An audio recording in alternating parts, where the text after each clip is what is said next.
Miss হবে না আপনার পছন্দের টিভি শো। দেখুন জি5 অ্যাপে একদম ফ্রি। জঙ্গলটা কিন্তু খুব নিরিবিলি, যাই বলো। জঙ্গল তো নিরিবিলিই হয়। তোমার কেমন লাগছে? গা ছমছম করছে। বলছি ভেতর থেকে আবার হাতি টাতি বেরিয়ে আসবে না তো? আসতেই পারে। এখন না বেরোলেও শুনেছি যে খুব ভোরের দিকে বা রাতের দিকে হাতি এদিকে বেরোয়। আমরা কিন্তু হাতির করিডোরে আছি, সুতরাং হাতি যদি বেরিয়ে আসে আগে কিন্তু ওদেরকেই পথ করে দিতে হবে। সত্যি যদি হাতি বেরিয়ে আসে কি করবে তখন? কি আবার করব, গাড়িটাকে দূরে একপাশে দাঁড় করিয়ে ছবি তুলবো। হ্যাঁ, এখন এই সময় নাও বেরোতে পারে, কিন্তু ইউজুয়ালি হাতি এই ধরে নাও সন্ধ্যের দিকে বা খুব ভোরের দিকে হাতি বেরোয়, রোড ক্রস করে। ইনফ্যাক্ট আমি একবার দেখেছিলাম, জানো তো, হাতি এই পার থেকে ওপারে গেছিল। সেই এক দারুণ রোমাঞ্চকর অভিজ্ঞতা।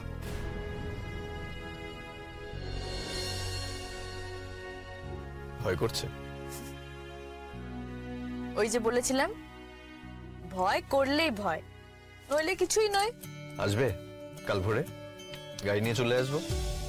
কপাল ভালো থাকলে ঠিক দর্শন পেয়ে যাব। আসবো যদি ঘুম ভাঙে।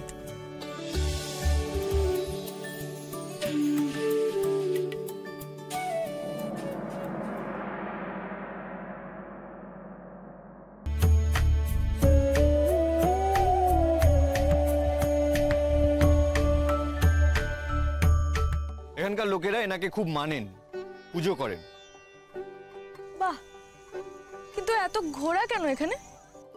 ঠিক করে দেখলে দু একটা হাতিও দেখতে পাবে রাই। আসলে ধর্ম ঠাকুরের কোনো মূর্তি নেই, পাথরের খণ্ডে এনার পুজো করা হয়। এখানকার লোকেরা ভাবে ঘোড়া এনার বাহন, আবার কেউ কেউ মনে করে হাতি এনার বাহন।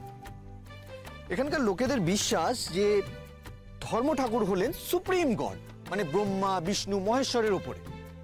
তাই এনার পুজো করেন, মানত করেন, নিজেদের অভিযোগ অভাব জানান এনাকে, আর যখন সেগুলো পূরণ হয় তখন এনার গুণগান গায়। আমার এই জায়গাটা বেশ ইন্টারেস্টিং লেগেছিল রাই, তাই আজকে আমি তোমাকে এখানে নিয়ে এলাম। কেমন লাগছে জায়গাটা? অদ্ভুত, মানে ভীষণ সুন্দর, আবার কিরকম যেন গা ছমছমে। চারিদিকটা কিরকম আলো আধারি না? সত্যি কত আগে থেকে মানুষজন এখানে আসেন, ধর্ম ঠাকুরের পুজো দেয়, মনস্কামনা করে। সবার মনস্কামনা পূরণ হয়, আবার হয়তো কারোর হয়ও না। যাদের হয় না তারা কি বলে এসে কে জানে। সব মিলিয়ে বড্ড অন্যরকম জায়গাটা।